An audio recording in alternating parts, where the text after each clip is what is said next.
Let's begin the topic tularemia. And in the first section of our lecture, we will discuss the etiology. What are the causes of tularemia, epidemiology, pathogenesis, how it progress and develop, and pathology, abnormalities caused by the tularemia, and also immunology, study of the immune system as a result of the tularemia. So all this will be discussed in the first section. So definition, or what is tularemia? Tularemia is a zoonosis caused by Francisella tularensis.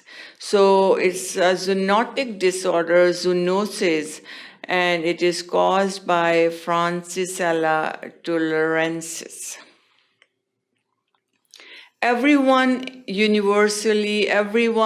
can be susceptible to this infection or disease depending on the prevalence of the condition in some certain areas. So everybody can be susceptible in the universe. Disease of the wild animals. Tularemia is a disease of wild animals. That's the name comes as zoonosis or zoonotic disorder, the disease that is transferred from the animal sources. So it's a disease of wild animals caused by Francisella tularensis. It persists in contaminated environment, so the environment which is not hygienic, not properly hygienic, not sterilized, that is the main source of the disease tularemia. So contaminated environment and ectoparasites and animal carriers. So animals are the carriers, ectoparasites and animal carriers are the carriers which is responsible for the disease transmission or for the spread of this disease, which is a zoonotic disorder or is a zoonosis caused by Francisella tularensis. Human infection is incidental, result from interaction with biting or blood-sucking insects. So incidental human infection is present and it is caused by or it results from the interaction of the human with the insect, biting insect or blood-sucking insects. Then contact with wild or domestic animals. Wild or domestic animals, if there is a contact which have the which are infested by the Francisella tularensis, it can spread to the humans and cause infection. Ingestion of contaminated water or food, and inhalation of infective aerosols. All these are the mechanism by which the infection can spread to the human beings. The spread or involvement of the humans is incidental, and any interaction with the biting or blood-sucking insects, ticks, mosquitoes, ticks are very commonly a cause of the infection. Any contact with the domestic or wild animals, ingestion of the food and water which is contaminated with the Francisella tularensis, or it can be as a result of inhalation in the form of infective aerosols. Clinical syndromes of tularemia, most common ulcerative lesion at the site of inoculation. So at the site where the Francisella tularensis enter the body, usually there is ulcerative lesion present at the site of inoculation. With regional lymphadenopathy, Regional lymph nodes are involved in the site of ulcerative lesion. There is regional lymphadenopathy. This is very, very characteristics of the tularemia. Lymphadenitis is also present. Systemic signs associated with tularemia: pneumonia, typhoidal tularemia, meningitis, and fever without localizing findings. So these are the syndromes and the systemic signs. Systemic signs, we have pneumonia, typhoidal tularemia, meningitis, fever without localizing findings, regional lymphadenopathy, lymphadenitis, and there is ulcerative lesion at the site of the inoculation. Etiology and epidemiology. Etiology is Francis tularensis. Class A, bioterrorism agent.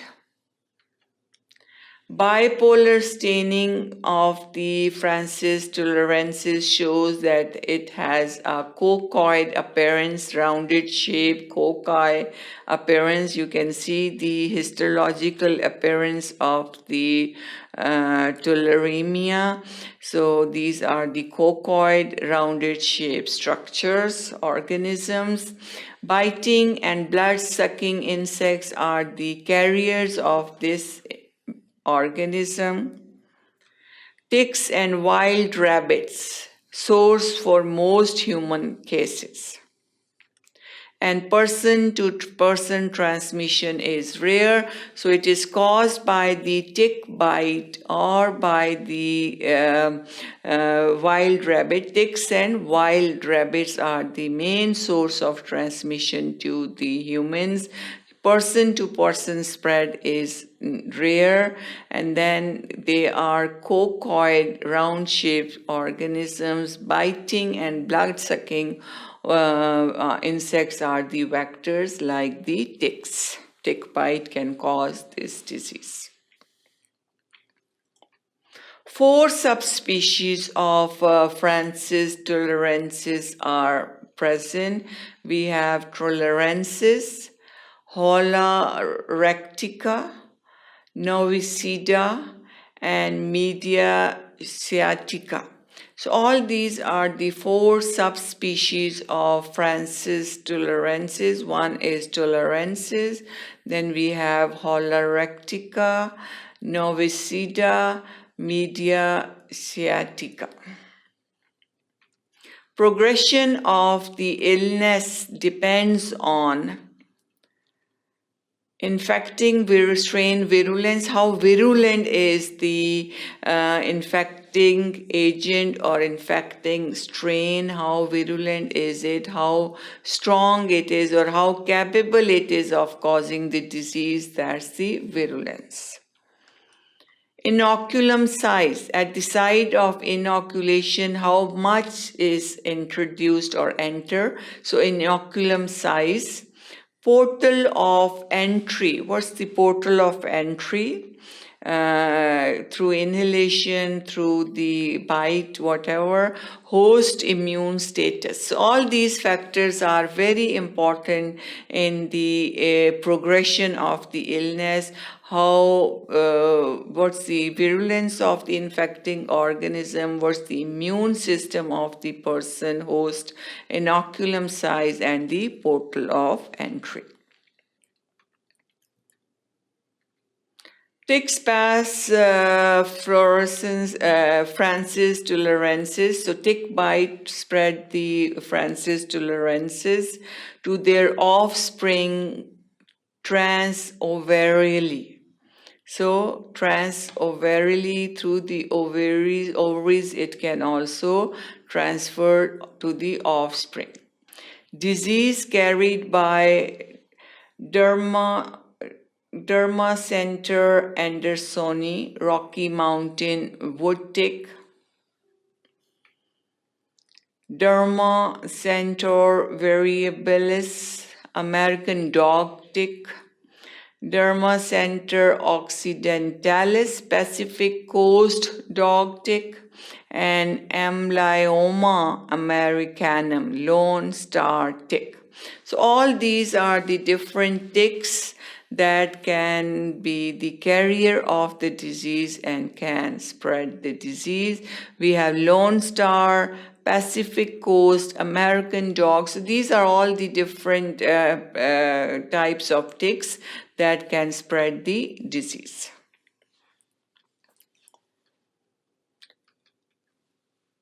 Francis tularensis transmitted during blood meals.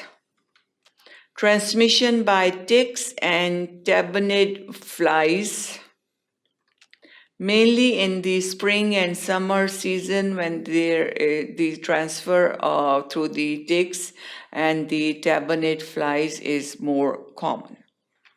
Common in southeastern United States. Tularemia due to subspecies Holarctica. Oropharyngeal disease is common due to subspecies Holarctica. Oropharyngeal disease is more common, cause milder disease than other subspecies and respond well to fluoroquinolones.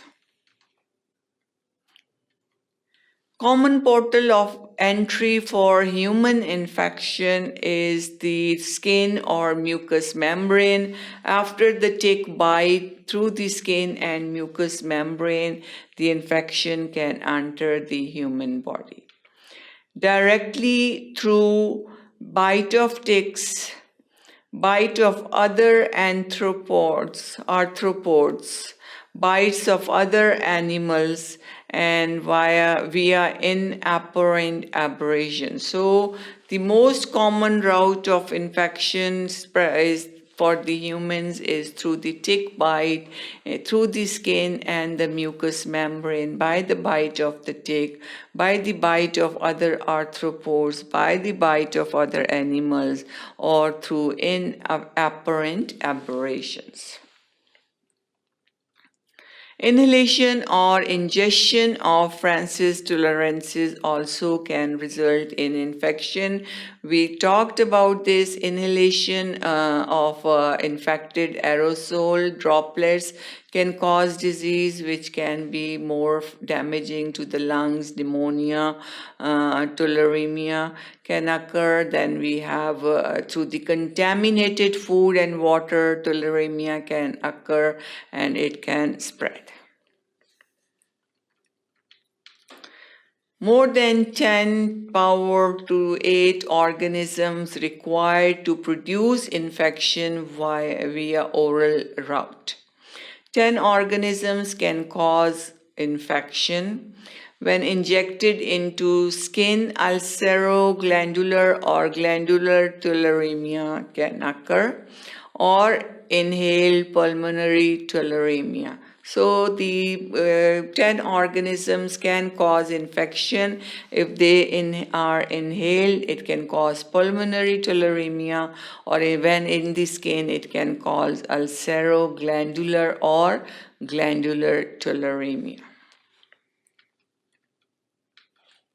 After inoculation, organisms then multiply locally within 2 to 5 days. So after the inoculation, you can see the site of the inoculation.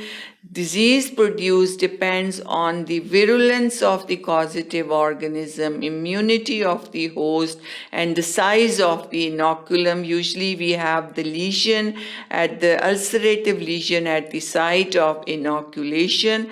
After the inoculation, the organism multiply within the 2 to 5 days. Produces erythematous tender pruritic papule. You can see erythematous pruritic papule. Papule rapidly enlarge and form ulcer with black base. Bacteria spread to the lymph nodes, producing lymphadenopathy, and all forms can lead to bacteremia with spread to distant organism. So after the inoculation, organism multiply, divide, and then they can spread to the lymph nodes, cause lymphadenopathy, and also can cause distant disease, distant metastasis, or different spread of the infection. Characterized by mononuclear cell infiltration with biogranulomatous pathology, histopathologic findings similar to those in tuberculosis, and parasitizing of phagocytic and non-phagocytic host cell. So in the process, in the pathogenesis, there is mononuclear cells present. The histological picture is the same as in tuberculosis, and parasitizing of phagocytic and non-phagocytic host cells occur. So mononuclear cell infiltration, you can see the infiltration of the mononuclear cells. In acute phase of infection, what happens is primary organs are affected. Areas of focal necrosis initially surrounded by polymorphonuclear cells. Granulomas form with epithelioid cells, lymphocytes, etc.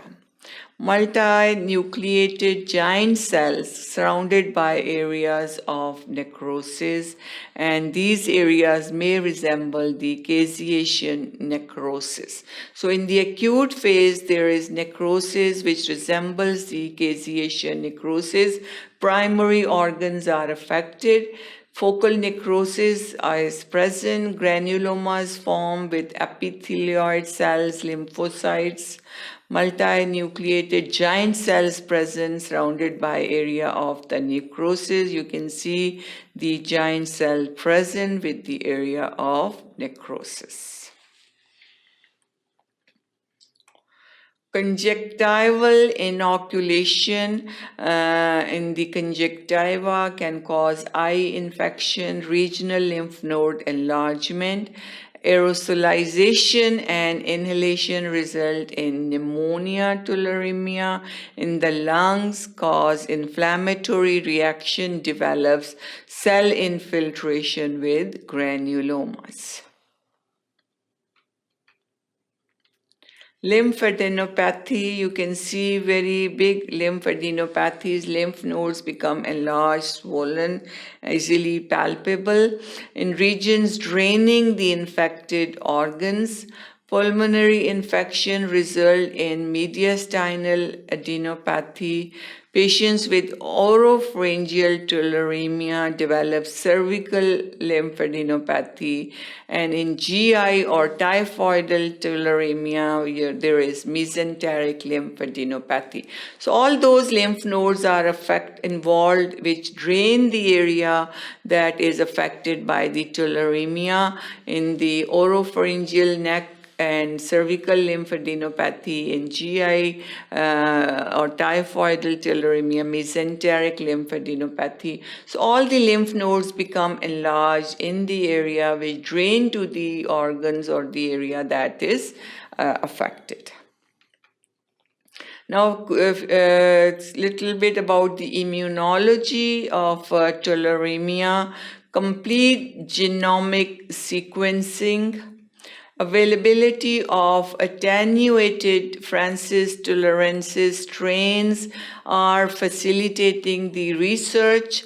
Synergy between the humoral and cell-mediated immune responses critical in inducing effective immune protection. So there should be synergy, collaboration between humoral immune response, cell-mediated immune response to give a protection against the tularemia.